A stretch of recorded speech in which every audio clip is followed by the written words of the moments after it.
On behalf of the National Collaborating Centre for Aboriginal Health, welcome to today's webinar, Structures of Indifference, an Indigenous Life and Death in a Canadian City, presented by Dr. Mary Jane Logan McCallum and Dr. Adele Perry.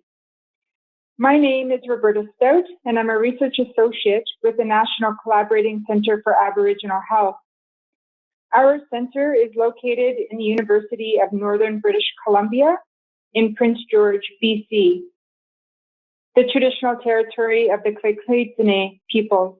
I'm located in Winnipeg in Treaty 1 territory. I will be co-facilitating today's webinar with Michael Keeling of the National Collaborating Centre for Healthy Public Policy. Thanks, Roberta, and thank you for joining us today. The National Collaborating Centre for Healthy Public Policy is one of the 6 NCCs for public health. My centre's host institution is the Institut National des Sciences Publiques du Québec, and the NCCHPP is situated on the island of Montreal on unceded Indigenous land, and we're very grateful to be here. Thanks. So quickly, in terms of who we are, the National Collaborating Centre for Aboriginal Health is one of 6 national collaborating centres for public health that was established in 2005 with funding from the Public Health Agency of Canada. Our sister NCCs are focused on specific topic areas, including infectious diseases, environmental health, healthy public policy, determinants of health, and methods and tools for knowledge translation.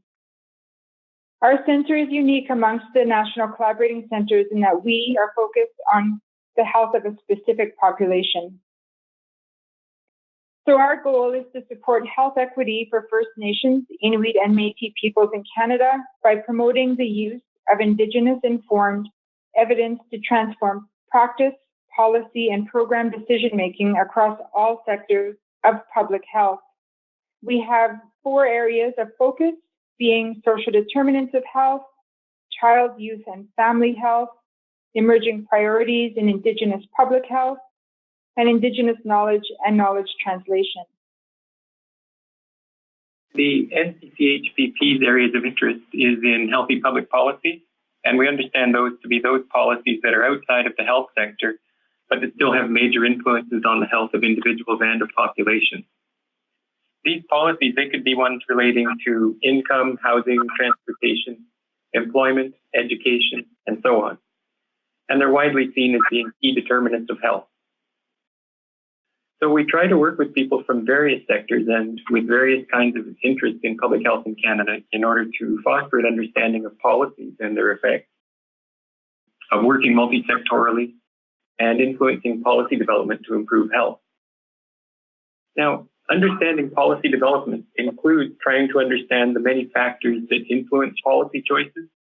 Some of these are systemic, long-enduring, and they're very difficult for some of us to see, much less to disrupt.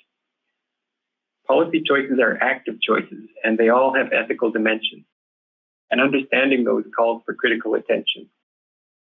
Very quickly, my centre is really glad to have had the opportunity to work with the NCC for Aboriginal Health in organizing this webinar. And I think that we can benefit today by looking at how a story like the one that we will be discussing, Brian Sinclair's story, is shaped by the historical and structural context that keep producing difficult stories like this. So I want to thank our presenters for joining us today, and I'm very eager to learn from them. Back to you, Roberta. Today's webinar has 3 learning objectives. One is to learn about the events that led to the 2008 death of Brian Sinclair, who checked into a hospital emergency room and needed urgent care, but was subsequently ignored for 34 hours before he died.